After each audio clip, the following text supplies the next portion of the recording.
You're here with Hannah Weir. I'm a multi-passionate creative, podcaster, speaker, and a certified meditation and mindfulness teacher. This podcast is designed to inspire a new way of being, living in the moment with more ease and alignment with our true selves. I'm on a wild journey of self-discovery and love, and I'm here to share that journey with you so that you too can fully embrace and express all that you are. Thank you so much for being here, and I really hope you enjoy this episode. Welcome back to the podcast. You're here with Hannah, and I'm here with my husband, Alex. Welcome back to the podcast, Alex. Hi. Alex has actually been a guest on here before, once.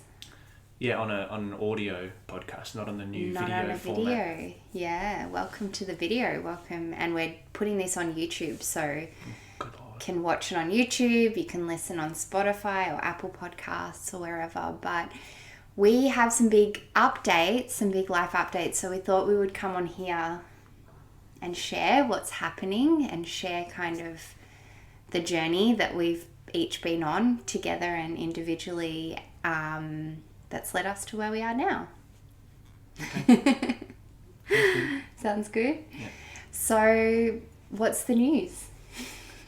To put you on the spot. Okay. Well, the news is, I don't really know what your listeners know. They don't know anything. Well, so we live in an apartment in the city at the moment, and the news is that we're moving out to the country. Yeah. To rural. Rural Victoria. Rather rural. Yeah. So, yeah. So we've made the decision to pack up our lives and head to the country, which has kind of been a long time coming, hasn't it? Yeah, we've always wanted to move to the country. Yeah. So. Ever since we met, we've kind of, I think... I've wanted to move out to the country before I met you. Well, tell us about that. Tell us about that desire that you've had. Yeah. I think I've never really just vibed with the city and the intensity and the hustle and bustle and I always loved going on hikes and camping trips and being in nature. And then I don't even know how long ago now, maybe 8-9 years ago. Yeah, probably about that long ago. I came across tiny houses and wanted to get land and build a tiny house on the land. So yeah, I've wanted to do it for a long time. Yeah. And so have you, but...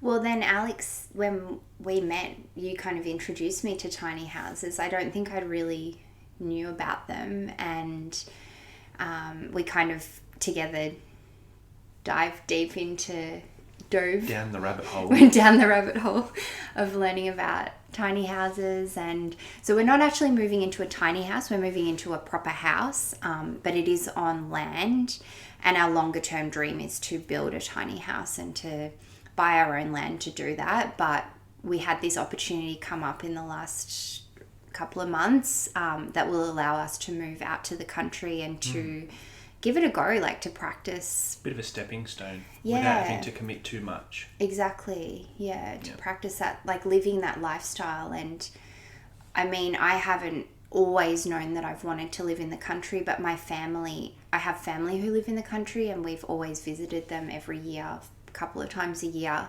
And I love it down there. It's one of my favorite places in nature, and I just feel so at peace and so calm when I'm down there. And so I've always felt like I could definitely live out in the country, and yeah, we're going to do it together. Yeah. Yeah. And the other exciting news is we're going to document the whole process. So yeah, so the land and the house at the moment, it's a tiny bit of a fixer-upper. It's not really a fixer-upper, but there's some jobs that can be done there. There's no chicken coop or veggie gardens or anything, so we're going to document putting in our own veggie gardens and slowly sort of trying to live off the land, I guess you would say. I don't know if we'll go as far as 100% off the land, but grow as many of our own veggies and have some fresh eggs and do as much of that as we can. So we'll be documenting all that and all the little projects that we do around the property and the land. Yeah, we want to create a homestead where we can be self-sufficient and have like really meaningful daily jobs. I think that's something that I've found, particularly over the last probably 18 months since it hasn't been quite that long since I quit my job, but like the last 18 or so months, I've really been going down this path of getting to know myself authentically and to know what I really want and desire out of life. And I've talked about it quite a bit on the podcast. I've talked about like my journey with human design and my journey with hypnotherapy. I shared in the last episode my interview with Astrid, who I had on the podcast. And so I really, over the last few years in particular, have been kind of getting back to what's really important to me.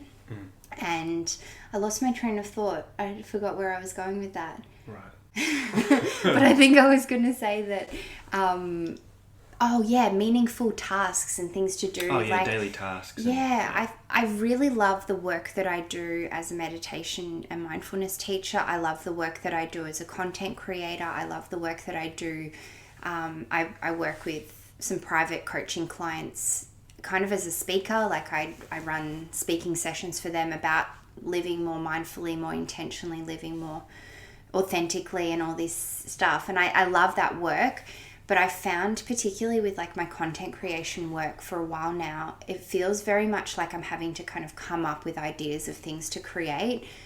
And I'm just so excited about having work to do around the farm and around the property, around the house, like cooking, baking, making things, crafting, mowing the lawns, building things, all that stuff, doing stuff with your hands is what I'm really excited about, because it feels like it's going to be really purposeful work and it's going to be like really intentional and aligned. Yeah. So that's what I'm excited about. It's also exciting because a lot of your work, my work as well, is indoors. Yes. Like you can essentially just work from the apartment. And if you really wanted to, you could just not go outside all day. And sometimes I do. Yeah, sometimes I just stay home. Yeah. So it's going to be really nice to go out, have some fresh air, connect with the earth, and like be outside. Yeah, and that's been a big decision for us as well, hasn't it? Like we've been finding we're really fed up with the noise. We're very sensitive to so much noise in the city. Like we live near a train station, so the train is constantly going throughout the day. It's a brilliant spot. The apartment's in a great spot. Here. Everything's fantastic, but it's completely different to what we're moving to. Yeah, and I'm going to be really sad to leave here, actually. Yeah, so am I. I think I'll miss the hustle and bustle a little bit, but I don't know. I'll miss all the walks. Like there's some really beautiful places to walk around where we live now, and I'm just going to miss this apartment. It's been such a nice home for us for the last 2 years. Yes. And to be honest, this has been like my favourite place to live ever. You reckon? Yeah. I've lived probably in quite a few places, and this has felt the most like home. Also because like I feel like I'm in a really healthy, happy, generally relationship. Generally. I say generally because we were 10 minutes bickering. ago. We were bickering 10 minutes ago because we were talking about how we're going to do Sometimes this. we have creative differences. Yeah, that's a good way of putting it. But generally, like this has been a really safe environment, which I think is why I've been able to do so much self-reflection and internal work, working on myself. And now it just feels like the natural progression to move out into nature and to be a bit more connected to the earth and to just living really simply. Yeah. Yeah. So Alex, tell the listeners a little bit about what you do for work, a little bit about yourself, what your interests are and what your plans are with this change, with this transition. Okay. How far back do I go? As far as you want. Oh, Struth. Well, I don't know. As a teenager, I was really skinny. Have I told this on this podcast before? I don't think know. so. Anyway, I don't know. As a teenager, I was really skinny and sort of wanted to put on some weight and muscle and all that, like get strong and healthy. So I just sort of took that upon myself and joined a gym and did a bunch of researching and did that. And so I, over the course of probably 4 or 5 years, put on 40 kilos, which is a lot no matter what size you are to start with, 40 kilos is a lot. Like that would have been 40% of my body weight. So I started at 60 kilos and went up to 100. Wow. And I was thrilled with my results. So a couple of years after finishing school, I did a personal training course and got into that. And then I'd just been hired by a guy called Hamish who ran a business at this gym where I'm still working, and worked for him for probably like 7 years. 7 years doing personal training and like small class group training. Yeah, so it's technically called semi-private because it's not, I don't run those classes where there's like 20, 30, 40 people in the class. I run it so it's like anywhere from 1 to 6 people in the class. 6 is the max, so it's sort of like I can give hands-on attention more so than just like walking around barking instructions. And then one-on-one coaching sessions. So what did you ask me? So you've been doing that for like I've been doing that for 8 years? Probably eight and a half years, possibly coming up on 9 even. I can't remember the exact time I started.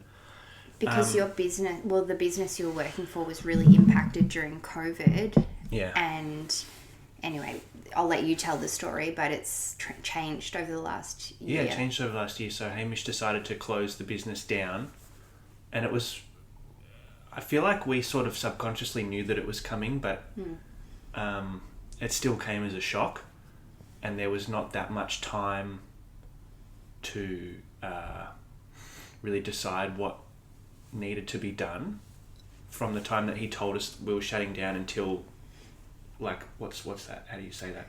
Like the time when he told us we'd been shutting down until we actually closed. Yeah. There was not much time to get everything sorted and to try and figure out a plan of what to do next. So me and the other trainer ended up just staying at the same space and taking over the rent and just sort of launching. Well, the other trainer already had his own business, but I was an employee of Hamish. Confusing anyway. I just ended up just launching my own business out of the same space. So for the last year, I've been running my own business, and then, so yeah. Yeah, I guess. Well, what I was kind of asking is like this has felt like a natural progression for you as well with your business, because you've started working for yourself over the last 12 months, and then you've decided now that you're going to continue to train as many clients who are happy to continue on. We're going to travel back and forth once a week, so we'll still be somewhat connected to the city, but we'll be mostly like 90% of the time living in the country. Yeah. So it'll be a nice, like another little transition period for us as well. Yeah, and I especially, and since Han's been on the scene, we've fostered a really good community with the clients in the business. So it was sad to sort of just leave all that behind and just move away completely. So this still works. The business will still work and be successful, and we also get to keep the community, and so pretty much everyone in the community has pretty much just become friends. So it's like it's really good. Yeah, it's nice that we'll be able to come back once a week just to still run things and have the community. And I think like both of us have also are still not really sure what we really want to be doing with our lives. Would you agree? Yeah, I think I got into personal training as a method of helping people, and it was just an easy gateway to begin helping people because that's how I helped myself. Yeah. So then it was an easy and clear way into helping people, and I think as the years have gone by, I still love training and training people, but the main source of enjoyment for me is the community, more so than the training. And I love training people and seeing them hit PBs and all that kind of stuff and getting healthier, but it's mainly the community. So I think that's sort of slowly transitioning and pivoting away from like the training side into more of just like a helping people type of a business, I suppose. And we'll see what happens. Yeah, we'll see how that goes. Yeah. But yeah. Did you ask me anything else? I just feel like I rambled about. No, that's okay. I think that that's pretty much what we wanted to share, and we have decided that we're going to start a new YouTube channel together. Yeah. So I already have this YouTube channel that this will be posted on, and I already have the podcast here with Hannah, but Alex and I have been thinking for a while now that it would be really fun to start something together. So we're going to wrap this conversation up now, and then we're going to continue the conversation on our own new YouTube channel and podcast. So if you're interested in following us, following our journey, following this big change that we're undertaking, then you can find out all of the details in the description. I'll have it all below. And would love to have you support us on this next new chapter of our lives. Yeah. All right. Well, thank you so much for listening. Head over to our new channel to subscribe and to listen to the next segment of this conversation. Yeah. All right. Do you want to tell what the next section is going to be about, or just... No, that's going to be the next episode. All right. Well, just come and tune in. Come and tune in. All right. Bye. All right. See you later. Bye. Thank you so much for listening to this episode. I really hope you enjoyed it and got some value from it. If you did, feel free to share it with anyone who may need to hear it. I hope this brought you some calm amongst the chaos of life and reminded you just how worthy you are, exactly as you are in this moment. Thank you so much for being here and being you. There is no one else just like you, so I am so grateful to have you here, and I look forward to speaking to you next time. Bye for now.